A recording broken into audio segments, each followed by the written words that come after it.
करोड़ों दर्शकों का मिल रहा साथ। एमपी की बात एमपी न्यूज के साथ। वो मध्य प्रदेश की राजनीति में लगातार सक्रिय हैं और देवास शाजापुर की जो सियासी हवाएं हैं, कहा जाता है कि जहां जहां उनके कदम पड़ते हैं उन हवाओं का रुख वो बदल देते हैं और भारतीय जनता पार्टी के एक कर्तव्यनिष्ठ सांसद के तौर पर अपनी पहचान बनाने में कामयाब रहे हैं। जी हां, एमपी न्यूज के इस खास सेगमेंट में हम आपकी मुलाकात कराएंगे भारतीय जनता पार्टी के कद्दावर सांसद और प्रदेश प्रवक्ता महेंद्र सिंह सोलंकी जी से। माननीय सांसद जी, आपका बहुत बहुत स्वागत है एमपी न्यूज के इस जनता के फोरम में। बहुत बहुत धन्यवाद आपका।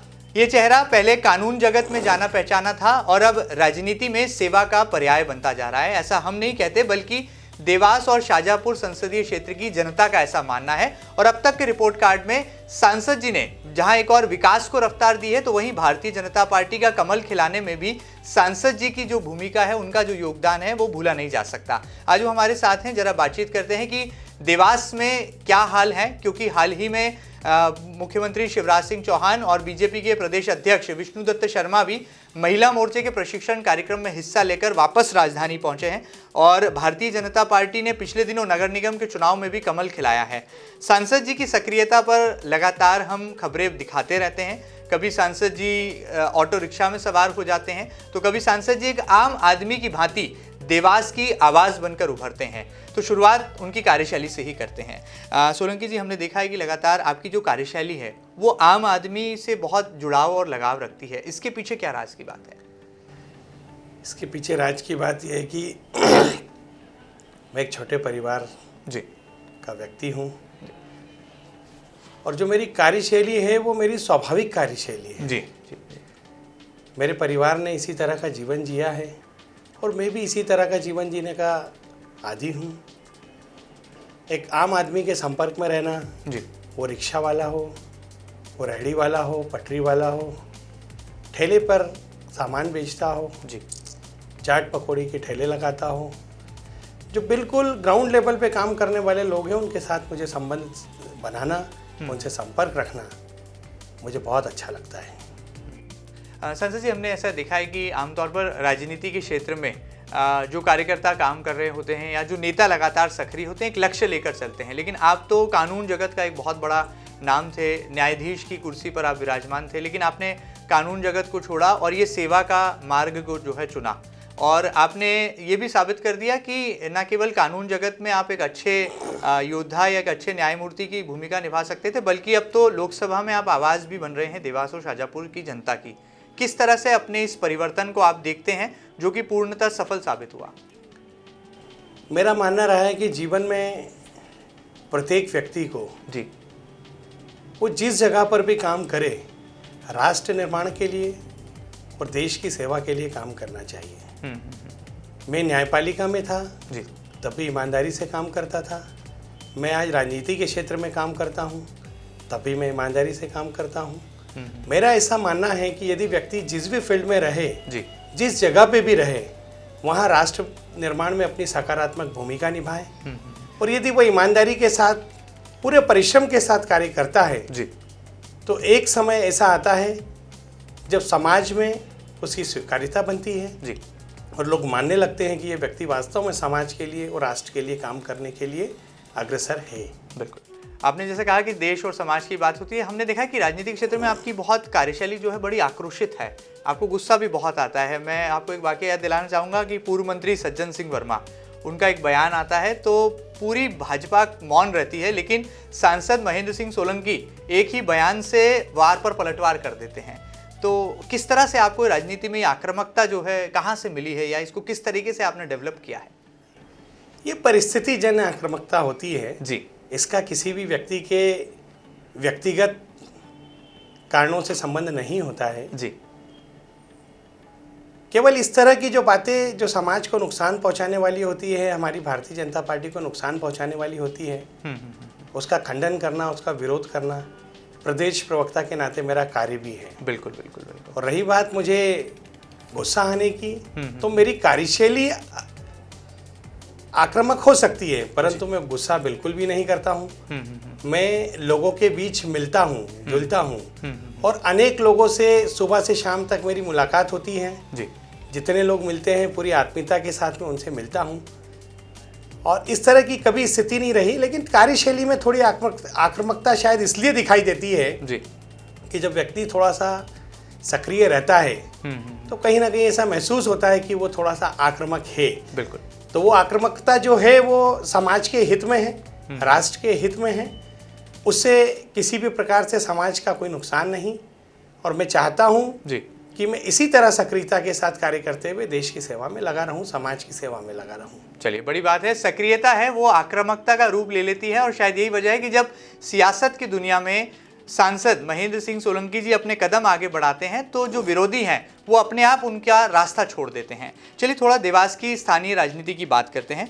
सांसद जी, एक सवाल मेरे जहन में है। ऐसा हमने सुना है, पत्रकार होने के नाते ऐसी खबरें भी आमतौर पर अखबारों के पन्नों में छपती हैं, सुर्खियों का विषय बनती है कि जो देवास की राजनीति है उसका कंट्रोल रूम यदि कोई है तो वो महल है। वहाँ पर महल की राजनीति जो है हावी है, वो महल से ही तमाम निर्णय होते हैं, महल से ही फैसले होते हैं।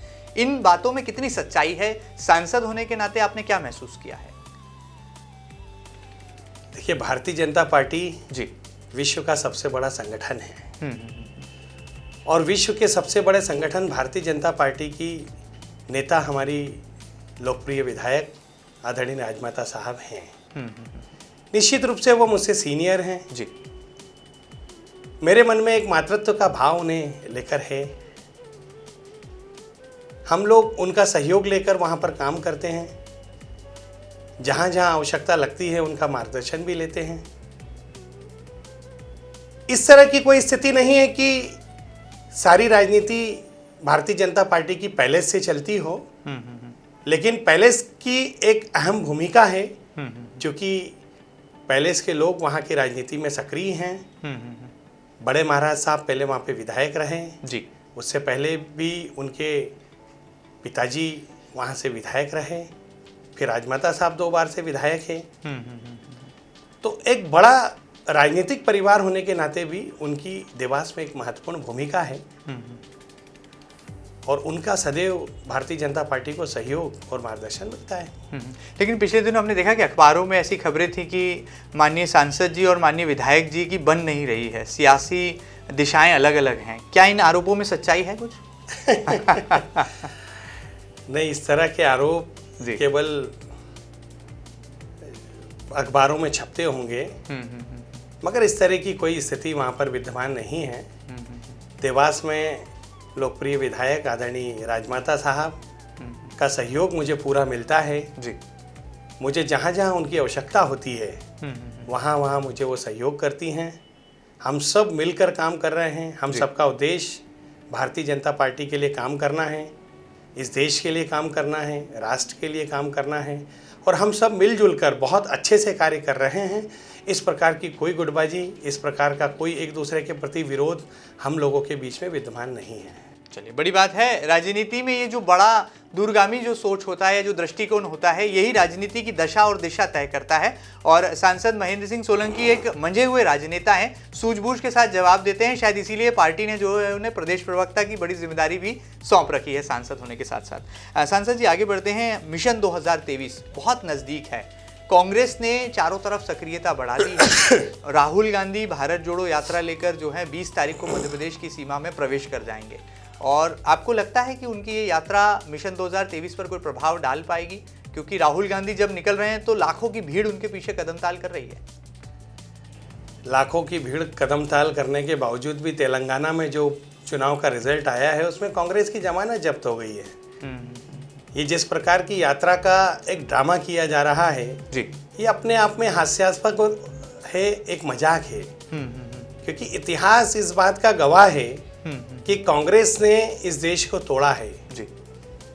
भारत पाकिस्तान का जो विभाजन हुआ, उस विभाजन की विभीषिका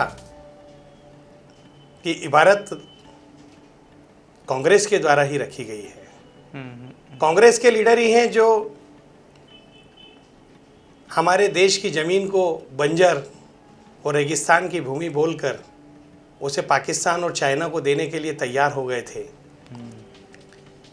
ये इतिहास गवाह है कि कांग्रेस ने हमेशा भारत को तोड़ने की कोशिश की है और आज राहुल जी अगर इस तरह की कोई यात्रा करते हैं तो अपने आप में हास्यास्पद और एक मजाक है। ये जो भीड़ है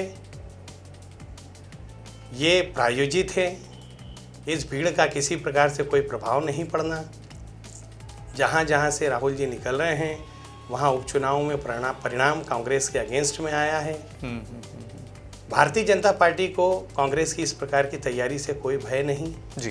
भारतीय जनता पार्टी अपना सकारात्मक काम करती है और अपनी लकीर को आगे बढ़ाने में विश्वास रखती है। चलिए, बड़ी बात है, भारतीय जनता पार्टी को किसी भी तरह का कोई भय नहीं है। और रही बात एमपी में राहुल गांधी की एंट्री की, तो इसका कोई असर जो है सीधे तौर पर मिशन 2023 पर नहीं पड़ेगा, ऐसा कुछ मानना है सांसद महेंद्र सिंह सोलंकी जी का। सांसद जी, लेकिन पिछले दिनों पूर्व मुख्यमंत्री कांग्रेस के प्रदेश अध्यक्ष कमलनाथ जी का एक बयान आया था, जो खरीद फरोख्त की राजनीति के लगातार आरोप लगते आए हैं और खासतौर पर भारतीय जनता पार्टी को निशाने पर लेती आई है कांग्रेस। उन्होंने कहा कि 2023 में कांग्रेस जो है बिकाऊ नहीं बल्कि टिकाऊ सरकार बनाएगी। तो उनके इस बयान को आप कैसे देखते हैं? प्रदेश प्रवक्ता होने के नाते उस पर कोई प्रहार आप करना चाहेंगे? कमलनाथ जी को ये सोचना चाहिए कि टिकाऊ सरकार तो जनता ने पिछली बार भी उन्हें दी थी, मगर उस सरकार को संभाल नहीं सके। जिस प्रकार से परिवार के एक मुखिया की भूमिका होनी चाहिए, उस तरह की भूमिका यदि कमलनाथ जी निभाते और ज्योतिरादित्य सिंधिया जी को संभालते, उनके सम्मान की रक्षा करते, उन्हें सम्मान देते, तो शायद ये दिन उन्हें देखना नहीं पड़ता। अब कांग्रेस सत्ता से बहुत दूर हो चुकी है। उनके किसी भी कृत्य का, उनके किसी भी काम का, उनकी किसी भी योजना का या उनकी किसी भी रणनीति का अब मध्य प्रदेश में किसी प्रकार से कोई प्रभाव नहीं पड़ना है। 2023 में भारतीय जनता पार्टी फिर से पूर्ण बहुमत के साथ सरकार बनाएगी और हमारे मुख्यमंत्री जी पुनः मुख्यमंत्री बनेंगे। चलिए, बड़ी बात है, शिवराज जी ही चेहरा होंगे और अगली बार भी जो है वो नई पारी खेलने के लिए तैयार रहेंगे, ऐसे कुछ संकेत यहाँ पर सांसद सोलंकी जी ने दिए हैं। सांसद जी, एक सवाल मेरे जहन में है, आपकी अनुमति हो तो भी पूछ लूँ, ना हो तो भी पूछ लूँ, मेरे जहन में वो ख्याल आया है। हमने देखा है कि मध्य प्रदेश के दो ऐसे सांसद हैं जो कि राजधानी दिल्ली में पूरे मध्य प्रदेश की सियासत के डायमंड कहे जा रहे हैं। पहले नंबर पर सांसद हैं सुमेर सिंह सोलंकी जो कि राज्यसभा से आते हैं, और दूसरे नंबर पर सांसद हैं महेंद्र सिंह सोलंकी जो कि देवास शाजापुर से आते हैं। और प्रधानमंत्री मोदी जी, बताया जाता है कि एमपी की कोई फीडबैक, कोई रिपोर्ट लेते हैं तो आप दोनों ही सांसदों को याद करते हैं। क्या वाकई में कोई राज की बात छुपी है क्या? मुझे इस बात की जानकारी नहीं कि जी, आदरणीय नरेंद्र मोदी जी हम लोगों की रिपोर्ट जब लेते हैं तो किन बिंदुओं पर वो जानकारी लेते होंगे। निश्चित रूप से हम लोग उनके मार्गदर्शन, उनके नेतृत्व में काम कर रहे हैं और वो भी चाहते हैं कि हम लोगों का भविष्य अच्छा हो। हम लोगों का काम केवल सारी चीज़ों को भूलकर ईमानदारी से और पूरे परिश्रम के साथ जन सेवा करना और राष्ट्र निर्माण में अपनी सकारात्मक भूमिका निभाना है। डॉक्टर सुमेर सिंह जी मेरे दोस्त हैं, उनकी कार्यशैली मेरी कार्यशैली काफ़ी मिलती जुलती हैं। हम दोनों दिल्ली में भी एक साथ बैठते हैं, कई विषयों पे चर्चा करते हैं, तैयारी करते हैं। वो भी चूँकि नौकरी छोड़कर आए हैं, मैं भी नौकरी छोड़कर आया हूँ, तो बहुत सारी राजनीतिक बातें और राजनीतिक विषयों पर चर्चा उनके साथ होती है, विकास कार्यों की चर्चा होती है। अब हम लोगों का भविष्य क्या होगा ये तो भारतीय जनता पार्टी तय करेगी, नरेंद्र मोदी जी तय करेंगे। इसके ऊपर विचार करने का क्षेत्राधिकार हम लोगों के पास नहीं होता। मतलब हम कह सकते हैं कि आप दोनों जो हैं एमपी के नए जय और वीरू बनकर उभरने वाले हैं, ऐसा कह सकते हैं क्या? क्योंकि दोस्ताना तो है आप दोनों में, आपने स्वीकार किया। दोस्ती है डॉक्टर सुमेर सिंह जी और मेरे बीच, जी जी, बहुत गहरी दोस्ती है, पारिवारिक संबंध है, आना जाना लगा रहता है और वो भी मुझसे बहुत स्नेह करते हैं, उम्र में मुझसे बड़े हैं और सदैव मुझे छोटे भाई की तरह स्नेह करते हैं। दिल्ली में भी मेरा बड़ा ख्याल रखते हैं और विविध राजनीतिक विषयों पे हम दोनों के बीच चर्चा होती रहती है। चलिए, बड़ी बात है, विचार मिलते हैं, आचार मिलते हैं और व्यवहार मिलते हैं। शायद यही वजह है कि राजनीति में जो है अब नए चेहरों का बोलबाला नजर आता है और कहाँ जब भी कोई खबर ऐसी निकलती है या नेतृत्व परिवर्तन की सुगबुगाहट होती है तो ऐसे जो नए नवेले सांसद हैं या जो नए युवा ऊर्जावान चेहरे हैं वो खुद ब खुद उभर कर जो है ऊपर आ जाते हैं। कहा जाता है कि पानी की भी ऐसी तासीर है कि जिस भी वस्तु में यदि एयर उसमें इनबिल्ट होती है तो वो खुद ब खुद जो है लहरों का सामना करते हुए ऊपर आ जाती है। और शायद यही राजनीति की खूबसूरती भी है कि जो ऊर्जावान व्यक्तित्व हैं वो खुद ब खुद जो है इन लहरों पर इनको साथ जो है ऊपर चलते हैं और समंदर की लहरों का जो है सामना भी करते हैं और नया नेतृत्व